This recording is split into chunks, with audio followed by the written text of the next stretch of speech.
Alright, let's join. Today's class recording has started. So, over the past couple days, we've been spending a lot of time talking about conservation, and especially our two types of conservation of energy proper, and then conservation of specifically mechanical energy. And the mechanical energy conservation is the one that most of your problems are going to be based off of. And so, first, what does it mean to say that mechanical energy is conserved? Let's start with that.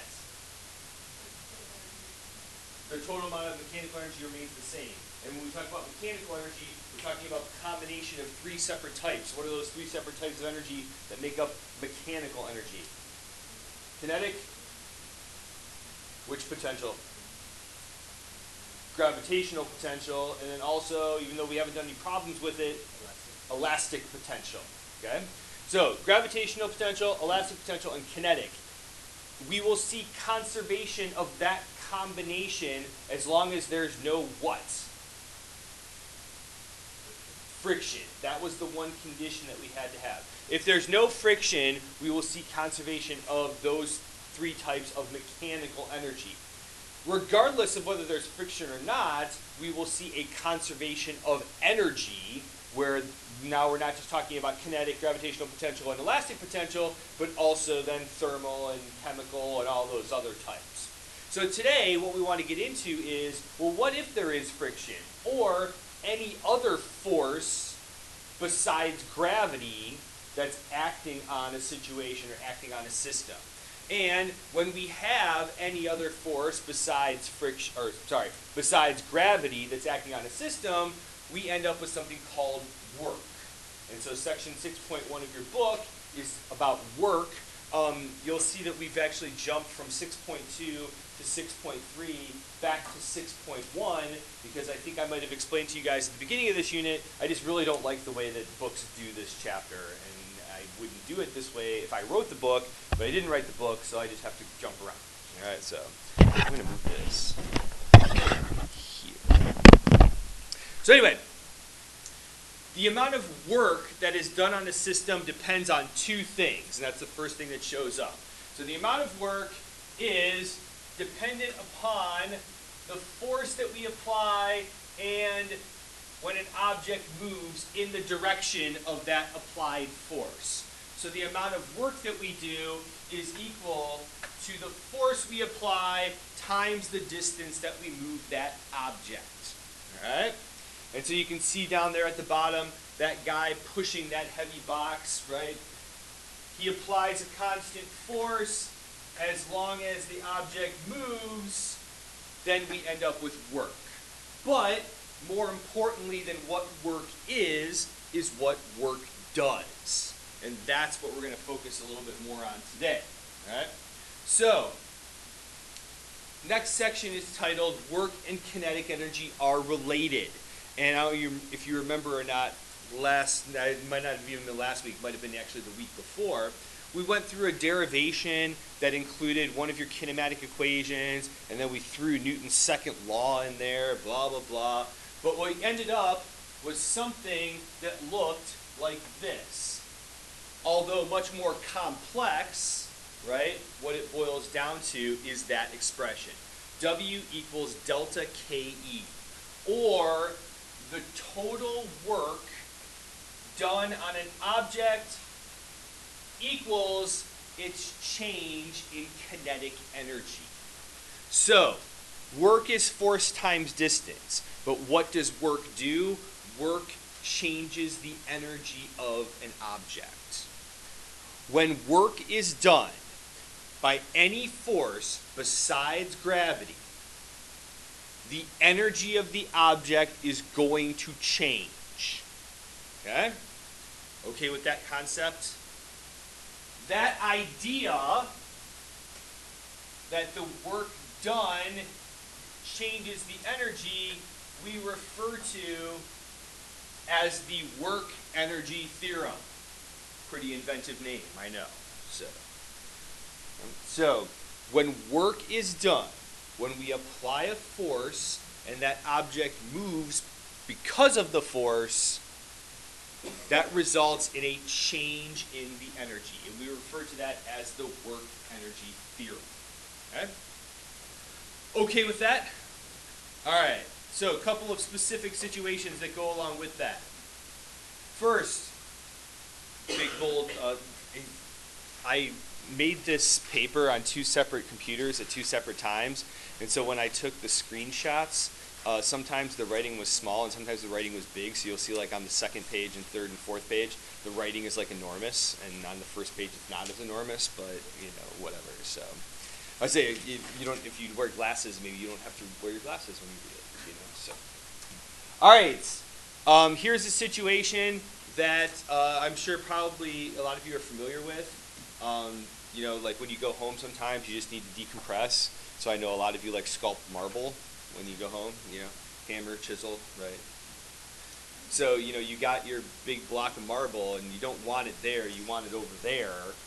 So, you know, you can't find your cart or your dolly anywhere, so you just lasso that bad boy and drag it across the room, you know? But, you know, you pull really hard and it just doesn't go anywhere, right? According to it's the most frustrating thing ever. I mean, you know, so. Yeah, I know. You know what? That's what teaching physics is all about, is making it relatable. You know, how it applies to your real life, you know? So what?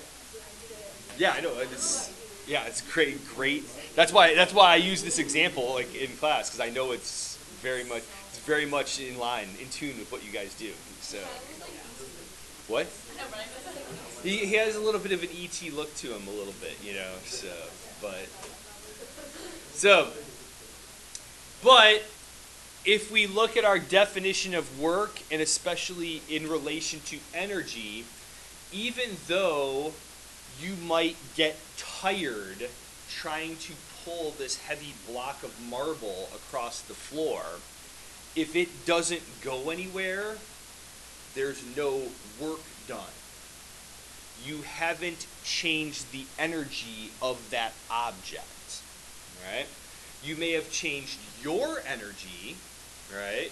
Your chemical energy from the food you eat decreases. The thermal energy of your body, because you get all hot and sweaty, increases. So there's a change in energy there, but there is no work done on that marble. Okay? If it doesn't move, no work, no change in its energy, right? It's not going any faster or slower. It's not any higher or lower. So we haven't changed the kinetic energy. We haven't changed the gravitational potential energy. If it doesn't move, there's no work. Okay? Good there? All right. Now, sometimes we can apply a force and an object will move, but our whole force isn't going to move that object, isn't being used to move that object. Like this example here with this guy pulling his suitcase along the airport, right? He's applying a force to the suitcase, and the suitcase is moving. But going back to the idea of components, right? Not all of his force is being applied in the direction of the movement. So, not all of his force will be increasing the energy of that object, right? Remember we talked about here, right, with these two components, right? Now I'll use a different color. You know, this has a component this way, and it has a component this way. The horizontal component would accelerate the object. The vertical component, all it does is make the normal force less than it would if there was no vertical component. If I say that, does that make somewhat sense? Right?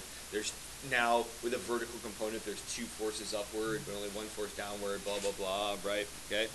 But the important thing in this case is that the horizontal component is changing the energy, but the vertical component isn't. So, moral of the story, only the component of the force in the direction of the displacement does work. Right? So sometimes we may have a force and we may have a distance, but the whole amount or the whole magnitude of that force is not doing work. All right? And then that leads us to the different type of work that we can be doing. All right? So, letter A is positive work. If we apply the force or some component of the force in the direction that the object is moving, physically, what's going to happen to that object? If something is moving to the right and we apply a force to the right, what would we see happen to that object? Acceleration. Specifically, if we were looking at it, what would we see it doing then? It would speed up. Does that make sense? Right? If we apply a force in the same direction something's already moving, it's going to speed up. Well, if it's going to speed up, what's happening to its kinetic energy?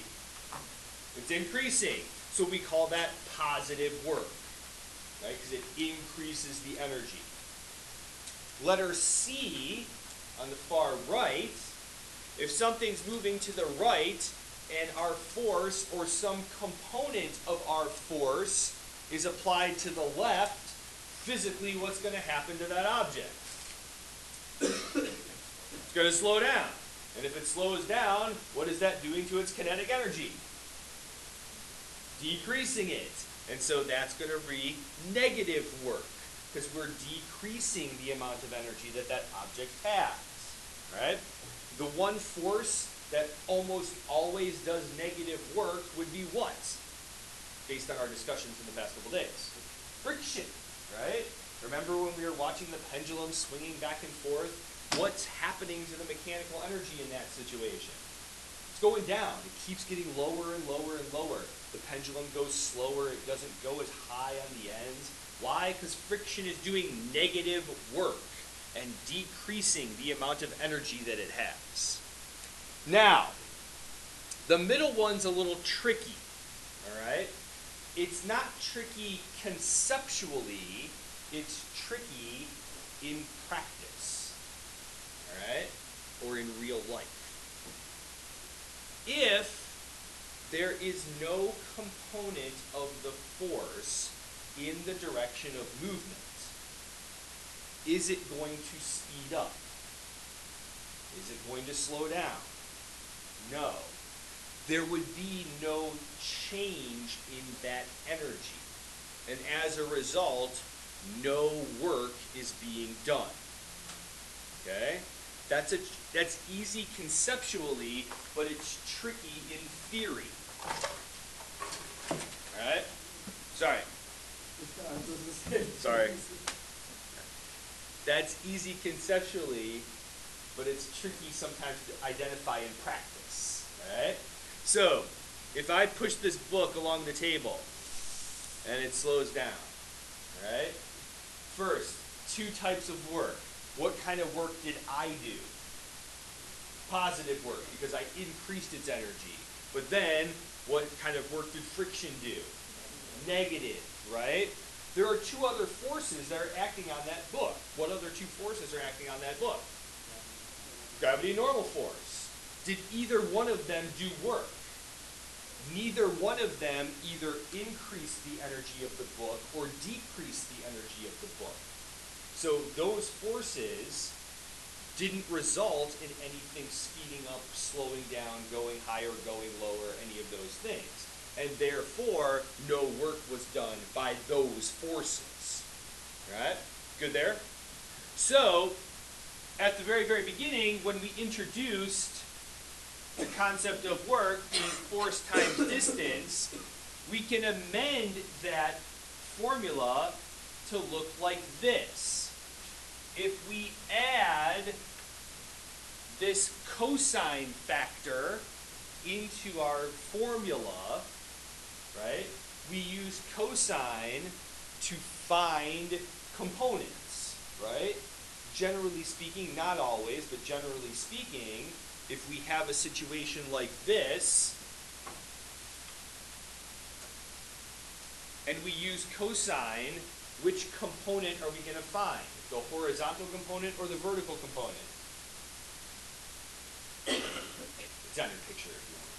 You can flip back over to the previous page and look. Right? In this picture, does cosine give us the horizontal component or the vertical component? The horizontal component. And generally speaking, in this situation, that's the component that's going to do the work, because that's the one that's in the direction of movement.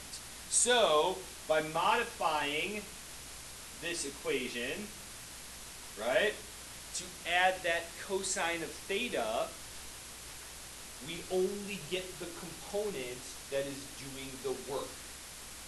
Okay? Does that make sense? And even though this seems very specific, we can apply it to all of these situations. So here, right, if we break up this red force into its horizontal component, into its vertical component, we would still find cosine, and that would be the one there, right? But if we do this, where this is the force, and that's the displacement, what's the angle there? What's the angle between force and displacement here? It's 0, right? Claire, because you, or Brittany, you can answer this question too, right? Don't look down, right? What's the cosine of 0? 1. 1, all right?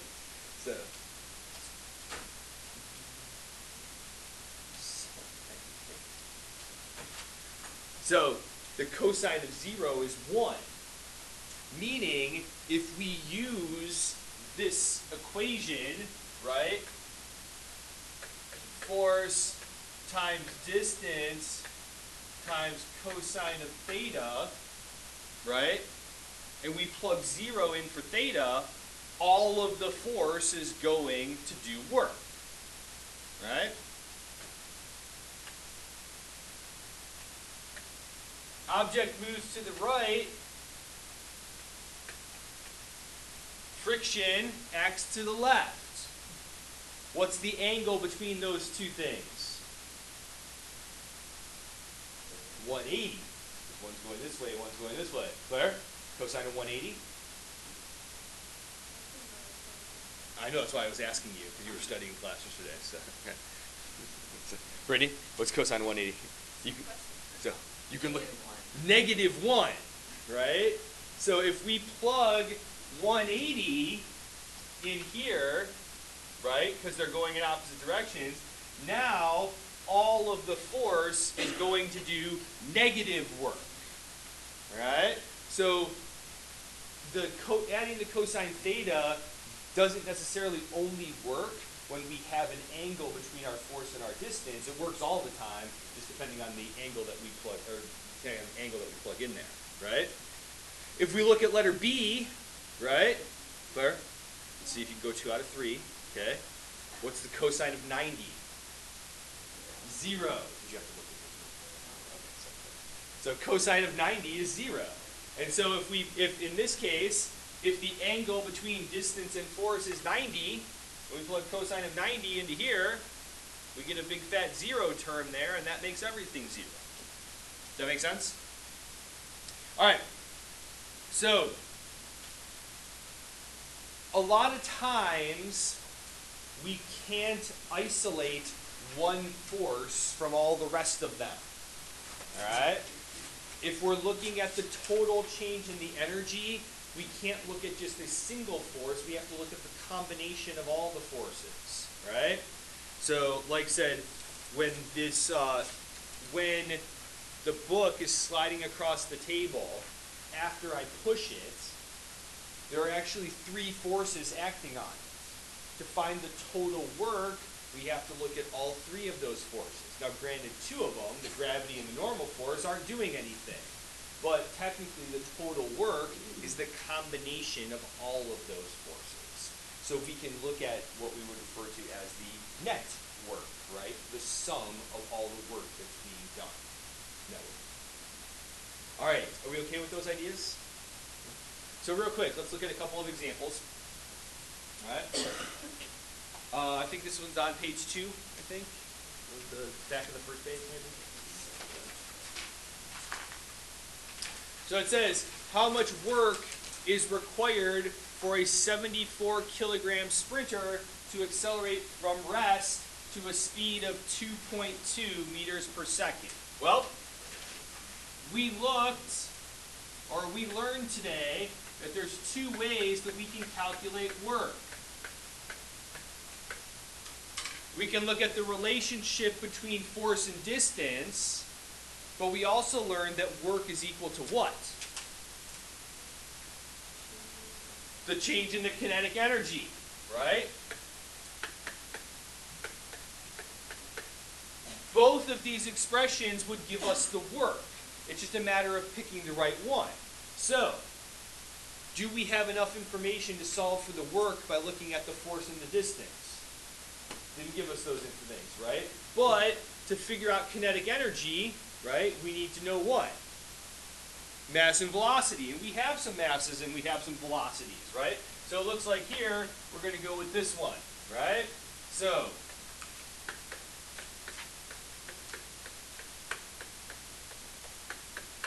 when I do problems up on the board, if you skip steps, that's perfectly fine, right? Because I'm just trying to make sure I hit all of the steps. If you can see what skipping a step, that's cool, no problem.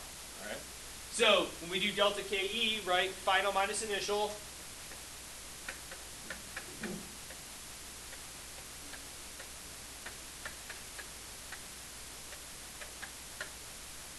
All right. That's how it's going to break down. What did it tell us the initial velocity was in this problem? 0, right? Because it says from rest. So that makes this whole term, or the final term of this equation, go away, right? This whole thing becomes 0. So all we have to do is calculate the kinetic energy of a 74 kilogram sprinter that's moving at 2.2 meters per second.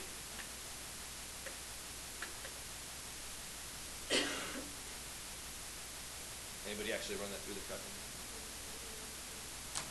79.1 or 179.1. So 179.1, how many significant digits? 2, right? So we should round this to what?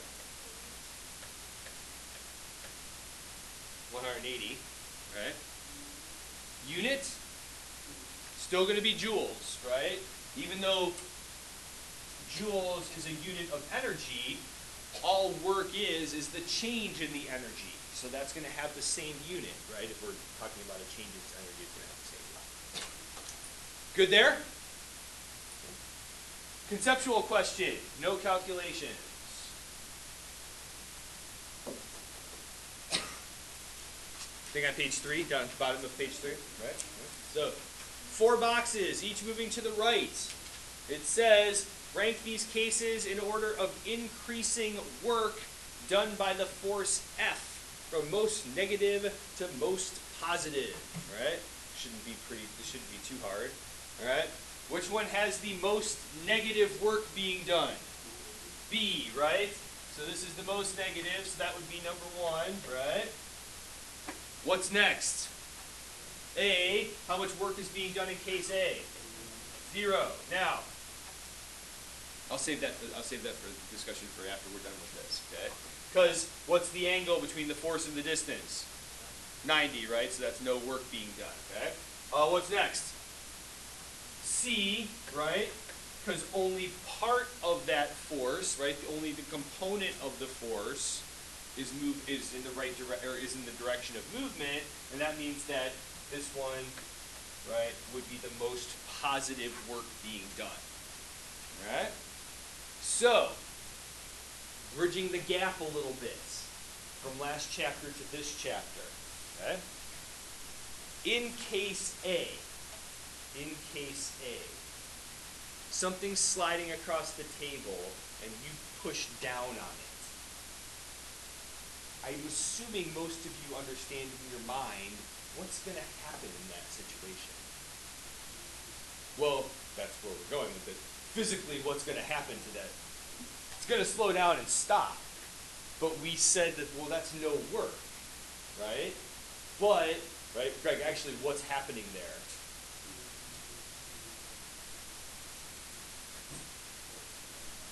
Okay, if you increase the downward force, What has to happen? Is it still going to stay on the table? Yeah. So if you increase the downward force, what else has to happen? Normal force has to increase. And like we talked about in the last chapter with our coefficient of friction, right? The force of friction is equal to the coefficient of friction times the normal force. So by pushing down on that box, technically that force isn't doing any work. But as a result of that increased downward force, we have an increased upwards force, which is normal force. And if we increase normal force, we increase the friction. All right? Does that make sense? It's the same exact thing as, right? If you're holding something like this, do I want to go into this right now? Yeah, I'll go right. What the heck? You know, it's Tuesday. Right? So, if I'm holding this book and it starts to slide, right, what's your first instinct? Well, yes. How do you catch it? How do you stop it from sliding? You squeeze it, right? I suppose you could do this too, but right, if it's sliding, right, the first thing you do is you squeeze it, right? That actually increases friction, all right, which keeps it from going, because if you squeeze harder in, right, the book isn't getting any skinnier. So if there's an increased inwards force, what else does there have to be? An increased outwards force. An outward force coming from this surface, right? We turn it this way. That's normal force, yes? Even though it's side to side instead of up and down. So it's exactly the same thing as case A, just we flip it 90 degrees. Okay? Good there? Okay. That's not test material, but something that happens. All right, so finally, let's take a look at this problem here on the last page. The weevils. Yeah. So, they rock it out. So. Maybe you should look for them on the internet and see if they got. So maybe they have a Spotify playlist. I don't know. So, yeah, the weevils. All right. So as you and your friends prepare to play Rock Hero, right? No, not Guitar Hero, not Rock Band, Rock Hero. Right? So, actually, it's a thing. The weevils? They're Seattle, the best bluegrass band. Big bluegrass country up in Seattle, huh? Yeah, there's probably a big bluegrass scene up in Seattle. I would There's imagine. a big one in Colorado. I would imagine. You know. It's like a festival out there. Okay. Yeah, I mean, well, that makes sense. I mean, Colorado's like country-ish, you know. So there's cowboys and things out there, you know. Yeah. People got this one. So, well, at least the eastern half of Colorado. Colorado's weird, like Like, once you get to Denver, Yeah. like Denver, like, there's nothing. Yeah, it's like just a desert. it's desert. Like it's like the plains still, you know. And yeah, but like once you hit Denver, it's like. So flying into Denver is kind of cool that way because you're like flying in and you're like, oh, there's the mountains. There's So. like conspiracy theories about, like, Oh, I've heard about the Denver airport conspiracy and like theories. Yeah. Exactly. Heard that. You know, so. All right. What? The horse that killed the first deer. Have you seen that one? Didn't hear. No, I haven't heard about the horse. So. There's a horse with white eyes. Like as you fly into the airport, Okay. fell on the person's deer. Wow. And then this like the guy with white eyes. Wow. Didn't hear that one. So. Pretty interesting. Yes. I mean, I'm not gonna lie though. I've only flown through the Denver airport. I've never actually left the Denver airport. So. I've had a couple connections there, but I've never actually left the Denver airport. So. Yeah. But it seems like a cool place. Like Denver seems like. some of the art's little. What? Some of the art, like the little airport. Yeah. So. All right. It's pretty much the opposite. Like, on the wall. let's take a look at this here. All right, so it says here, right? You and your friends put a rock hero. You push on the drum set to slide it into position. You exert a horizontal force of 24 newtons. Kinetic friction opposes the motion with a force of 22 newtons. And you slide your drums a distance of 1.5 meters. The weight of the drum set is 54 newtons. What is the total work done on the drum? So, that can be discussed. To look at the total work, we just have to sum up all the individual work, right? First, there are 4 forces drawn in this picture, but do we have to worry about all 4 of them? Nope. What 2 can we not disregard? Weight and normal force. There's 2 reasons why you can justify that we don't have to worry about those forces. Well, they're equal, so what are they doing to each other? Canceling each other out. In relation to this section, how are they acting on the drum kit in relation to the motion? Well, which way is it moving? Horizontally, and those forces are acting vertically. What's the angle between that? 90, right? Could be. What? No, that's okay, Claire. But what's the cosine of 270? 0. So again, it doesn't matter if it's 90 or 270. We don't have to worry about those 2, right? So all we have to worry about is, right, our force, the horizontal force of 24, and the friction force of 22, right? So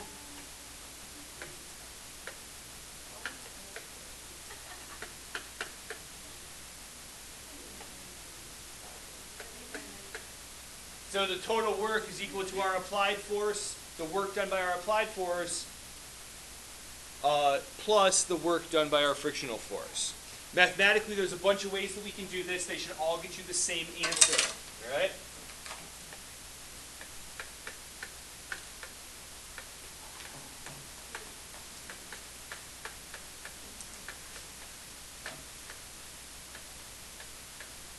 This is one way we can do it. There's, like I said, there's a bunch of different ways you can do this. I'm going to do it this way because it's consistent with our formula for work, right?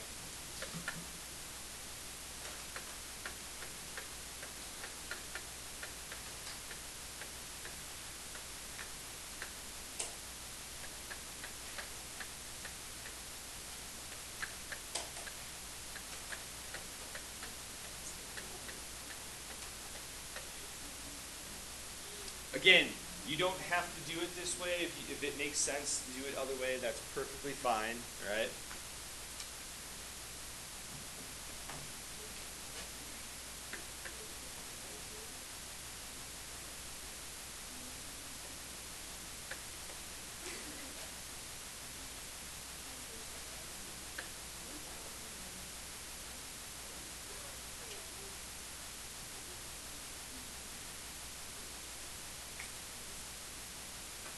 So while I have all that stuff written up there, right, when you're plugging it into your calculator, do you have to plug in cosine of 0 and cosine of 180? I mean, you could, but, you know, if you know those things, you just know that one's positive and one's negative 1, right? So 24 times 1.5 plus 22, or actually not plus, minus 22 times 1.5, because that's going to end up being negative work, right? And if I did it right, if I did it in my head correctly, it should give you 3 joules. Very good. Why can't you just subtract your forces? You could, right? Like I said, mathematically, there's a ton of ways you can do this, right? So there's 2 ways you can think about that, doing it that way. We can factor out the 2 forces out of, or we can factor out, sorry, the distance out of that expression that's written on the board, and that would leave us with force applied plus force of kinetic energy, right? Okay. Or we can think of the net work being done by the net force, right? So we can figure out the net force on this object before we even calculate work, and just calculate the work done with the net force. Any one of those will get you the same answer. All right, buddy, tomorrow we'll do a couple more calculations with work and talk about some concepts, and then we'll be on to lab on Thursday. Don't forget about those quizzes. Get them done, please.